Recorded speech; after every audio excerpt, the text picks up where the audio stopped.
Why do you withdraw it? It is a complete failure. It was a foolish move. So every reason given by the RBI is a foolish reason because they don't want to admit that the original decision to introduce the 2000 rupee note was a foolish decision. Currency is a sovereign business, and decision on the currency is taken by the central bank. And when it is a question of which is continuing to be legal tender, the government's permission is sought. So these are processes and due diligences which both RBI and the government will follow duly.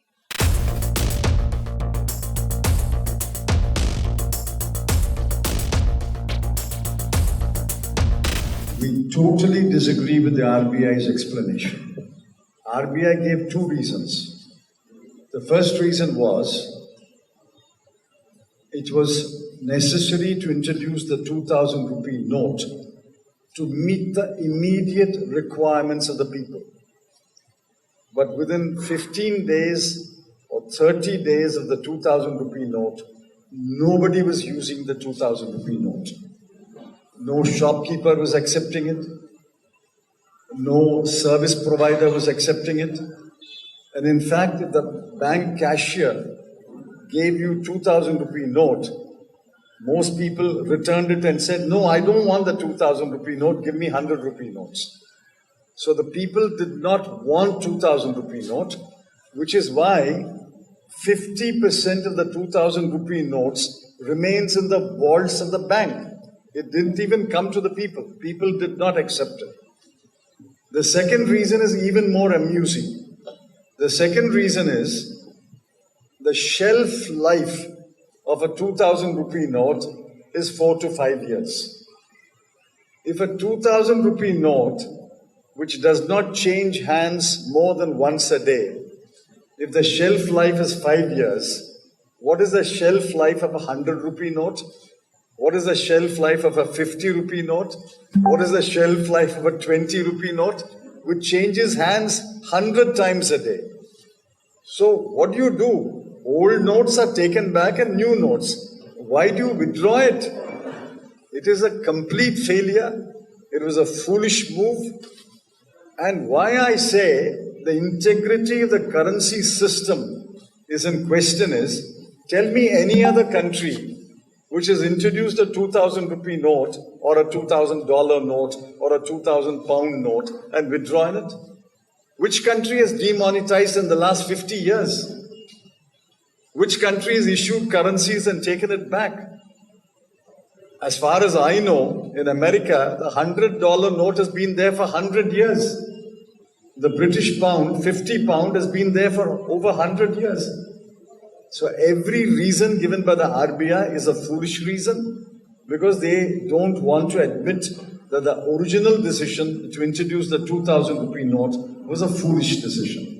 Ma'am, the discontinuation of rupees 2000 notes, how it has fared till now? The opposition basically has been saying that it was a complete failure, that introduction of 2000 denomination of notes was not at all needed. How do you look at it as a finance minister? Leave me looking at it as a finance minister. It's the Reserve Bank of India in its clean note policy has come up with this thing, saying we brought it in at the time of demonetization because quickly there should be some remonetization happening. That's been explained by the RBI's press note itself. So now having that objective achieved with already so many currency notes of 2000 category having already come into the system, but some which are remaining outside. And even by the lifespan calculation, the currency notes lifespan having been achieved, it's the Reserve Bank which is taking it back. So it's well within their business to do it. Ritvik.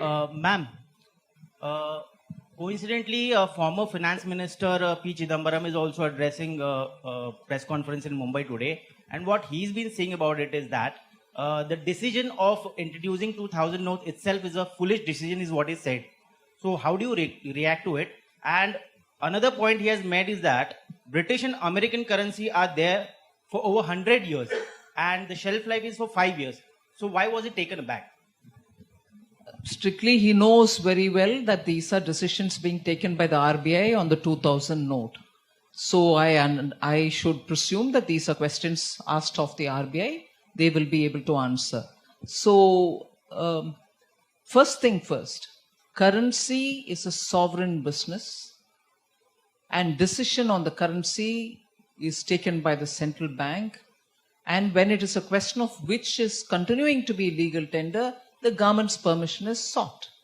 So these are processes and due diligences which both RBI and the government will follow duly to cast aspersions on matters of this nature, currency, decision of a central bank, and to throw comparisons with other countries.